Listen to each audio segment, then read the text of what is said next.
आज की इस वीडियो में मैं आपको इंडिया में सबसे ज्यादा खेले जाने वाले गेम प्लेयर अननोन्स बैटलग्राउंड यानी पबजी के बारे में कुछ फैक्ट्स बताने वाला हूँ। दोस्तों, पबजी बहुत तेजी से ना कुछ से बहुत कुछ बन गया है और इसीलिए इस गेम के बारे में बहुत से ऐसे अनोखे फैक्ट्स हैं जो शायद आपको ना पता हो। अब क्योंकि लाखों लोग पबजी को इतना ज्यादा पसंद करते हैं तो इसलिए मैंने सोचा कि क्यों ना मैं भी आपको पबजी के कुछ अनोखे फैक्ट्स बता दूं। लेकिन वीडियो शुरू करने से पहले मैं आपको बताना चाहता हूँ कि इस वीडियो में मैं पबजी मोबाइल और पबजी पीसी दोनों के ही फैक्ट्स के बारे में बताऊंगा।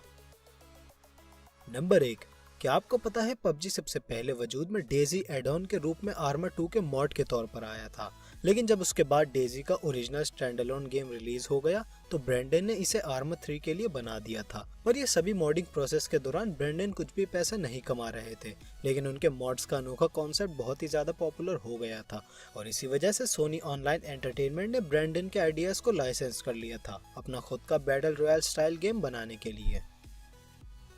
नंबर 2, पबजी के टाइटल में प्लेयर अननोन इसलिए इस्तेमाल किया जाता है क्योंकि गेम के डायरेक्टर ब्रेंडन का गेमिंग नेम प्लेयर अननोन है और जब ब्रेंडन आर्मा 2 के लिए मॉड बना रहे थे तो उस वक्त उनके कैरेक्टर का डिफॉल्ट नेम प्लेयर 1 था, जिसे उन्होंने बदलकर प्लेयर अननोन कर दिया था और ये नाम ब्रेंडन को इतना ज्यादा कूल लगा कि वो तब से लेकर आज तक भी इस नाम का इस्तेमाल कर रहे हैं। इसके साथ ही ब्रेंडन ने अपना नाम प्लेयर अननोन इस वजह से भी रखा है क्योंकि उन्हें अपनी पहचान ज्यादा लोगों को बताना पसंद नहीं है, पर क्योंकि अब उनका बनाया हुआ गेम दिन ब दिन और भी ज्यादा बड़ा होता जा रहा है, इस वजह से अब लोग उन्हें हर जगह ही पहचानने लगे हैं। ब्रेंडन मॉडर के साथ साथ डीजे, फोटोग्राफर और डिजाइनर भी हैं, लेकिन उनका कहना है कि वो किसी भी चीज में इतने ज्यादा परफेक्ट नहीं है जितने परफेक्ट वो मॉड्स बनाने में है।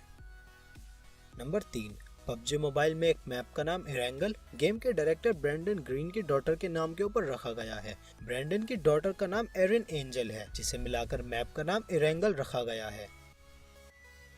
नंबर 4, पबजी कितना ज्यादा पॉपुलर है इसका अंदाजा इसी बात से लगाया जा सकता है कि इसको खेलने वाले कई गेमर्स $1000 यानी करीब 70,000 रुपए एक वर्चुअल बंडाना को खरीदने में खर्च कर चुके हैं। ये बंडाना ओरिजिनली गेम के प्री ऑर्डर वर्जन में एक क्रेट के साथ फ्री मिलता था। पूरे गेम में ही इस क्रेट के अलावा ऐसी कोई और क्रेट नहीं है जिसमें ये बंडाना आपको मिल सकता है, लेकिन लोगों के ऊपर पबजी का इतना ज्यादा क्रेज है कि वो इसे $1000 तक देकर खरीद लेते हैं।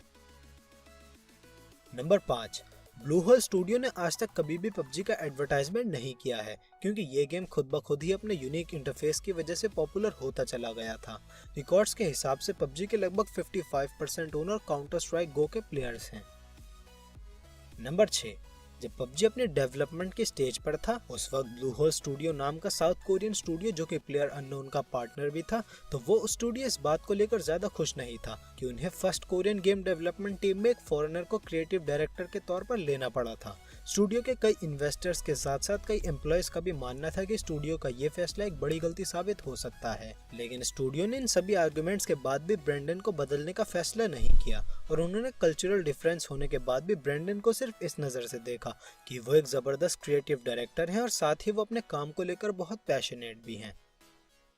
नंबर 7, शायद आपके मन में भी कभी न कभी तो ये सवाल आया ही होगा कि आखिर winner winner chicken dinner line कहाँ से आई है। अगर आपने हॉलीवुड मूवी 21 देखी है तो शायद आपने ये लाइन पहले भी सुनी हो, क्योंकि इस फ्रेज का इस्तेमाल गैम्बलर्स अपनी बैट जीतने पर करते हैं और इसको कहने से ये मतलब होता है कि अब जो भी गैम्बल जीता है वो किसी भी पास के रेस्टोरेंट में जाकर चिकन डिनर खाएगा। लेकिन कई लोगों के मुताबिक ये फ्रेज इससे भी कहीं ज्यादा पुराना है। बहुत से ऑथर और हिस्टोरियंस का कहना है कि इस फ्रेज का इस्तेमाल लोग द ग्रेट डिप्रेशन के दौर में छोटे मोटे गेम्स में जीतने पर करते थे, क्योंकि तब बैट जीतने के बाद विनर बैट के पैसों से चिकन डिनर अफोर्ड कर पाता था। नंबर 8, पबजी मोबाइल अब तक का इकलौता पहला ऐसा गेम है जिसने इंडियन टेलीविजन पर अपना एडवर्टाइजमेंट किया है। अब शायद आप सोचते हो कि अभी थोड़ी देर पहले ही मैंने बताया था कि ब्लू होल स्टूडियो ने आज तक कभी पबजी का एडवर्टाइजमेंट नहीं किया है, तो फिर ये क्या है? तो दोस्तों, असल में स्टूडियो ने एडवर्टाइजमेंट पबजी मोबाइल के लिए करवाया था, न कि पबजी पीसी के लिए, और वो एडवर्टाइजमेंट ना करवाने वाला फैक्ट पबजी पीसी के लिए है। नंबर 9, पबजी के अल्फा वर्जन में एक 2D रीप्ले का भी फीचर था, जो कि ज्यादा कुछ तो नहीं लेकिन मैप्स पर कुछ डॉट्स के रूप में सभी प्लेयर्स की कुछ देर पहले की लोकेशन दिखाता था। वैसे तो ये फीचर इतना ज्यादा खास नहीं लगता है, लेकिन अगर ये ओरिजिनल गेम में भी होता तो प्लेयर्स को आसानी से एक बर्ड व्यू मिलता जिससे वो अपने एनिमी को पास आने से पहले ही लोकेट कर पाते और आसानी से गेम जीत पाते। नंबर 10, पबजी मोबाइल में सिर्फ रॉयल पास को इंट्रोड्यूस करने की वजह से ही कंपनी का रेवेन्यू लगभग 365% तक बढ़ चुका है। अब आगे बढ़ने से पहले अगर आपने अभी तक चैनल को सब्सक्राइब नहीं किया है तो सब्सक्राइब कर दीजिए और उसके बराबर में बने बेल आइकन को भी प्रेस कर दीजिए, जिससे फ्यूचर में अपलोड होने वाली वीडियोस की नोटिफिकेशन आपको सबसे पहले मिल सके। नंबर 11, प्लेयर अननोन्स अपने गेम को कभी भी अर्ली एक्सेस के लिए रिलीज नहीं करना चाहते थे, क्योंकि आज तक जितने भी गेम अर्ली एक्सेस रिलीज हुए हैं उनमें से ज्यादातर गेम्स को ऑडियंस ने नापसंद ही किया है। पर क्योंकि गेम को डेवलप करने के लिए स्टूडियो को पैसों की जरूरत थी और इसीलिए उनके पास अर्ली एक्सेस रिलीज करने के अलावा कोई और ऑप्शन नहीं बचा था। पर स्टूडियो ने फैसला किया कि वो गेम को अर्ली एक्सेस के लिए तब तक रिलीज नहीं करेंगे जब तक वो अच्छे से स्टेबल नहीं हो जाएगा, और इसीलिए गेम का early access version alpha version की बजाय बीटा वर्जन था। और यही वजह थी कि अर्ली एक्सेस रिलीज के बाद लोगों ने पबजी को बहुत ज्यादा पसंद किया था और गेम को पॉजिटिव रेटिंग्स भी दी थी। नंबर 12, पबजी मोबाइल के मॉडरेटर सिर्फ एक ही दिन में लगभग 30,000 से भी ज्यादा प्लेयर्स को बैन कर चुके हैं, जिनमें 12 प्रो पबजी मोबाइल प्लेयर्स भी शामिल हैं। नंबर 13, पबजी ने सितंबर 2017 में रिकॉर्ड बनाया है एक ऑनलाइन गेम में एक ही समय पर सबसे ज्यादा प्लेयर्स ऑनलाइन होने का। इससे पहले ये रिकॉर्ड डोटा 2 के नाम पर था, जिसे बैटल ग्राउंड के 13,42,857 प्लेयर्स ने एक ही समय पर एक साथ ऑनलाइन रहकर तोड़ दिया था। ये एक ऐसा रिकॉर्ड है जिसे शायद ही आने वाला कोई और ऑनलाइन बैटल रॉयल गेम तोड़ पाए। नंबर 14, शायद ये सुनकर आपको थोड़ा गर्व महसूस हो कि पबजी मोबाइल के प्लेयर्स की संख्या पबजी पीसी से भी ज्यादा है। नंबर 15, बैटल ग्राउंड ने अपनी कमाल की सक्सेस से अपने पार्टनर स्टूडियो ब्लू होल की कीमत को $4.6 बिलियन तक पहुंचा दिया था, और इसीलिए पबजी ने इस स्टूडियो को खरीदकर खुद की अपनी कंपनी बना ली और साथ ही उसका नाम भी बदलकर सीधा पबजी ही रख दिया था। नंबर 16, अगर आप पबजी मोबाइल खेलते हैं तो आपका बॉट्स से कभी ना कभी तो सामना हुआ ही होगा। तब शायद आपके मन में भी ये सवाल आया हो कि जब इतने सारे लोग पबजी मोबाइल खेलते हैं तो फिर गेम में बॉट्स को इंक्लूड करने की क्या जरूरत है। असल में बॉट्स का कॉन्सेप्ट गेम में नए प्लेयर्स का इंटरेस्ट बनाने के लिए रखा गया है, क्योंकि बॉट्स नए प्लेयर्स को स्टार्टिंग में किल नहीं करते हैं, जबकि नए प्लेयर्स बॉट्स को आसानी से किल कर सकते हैं।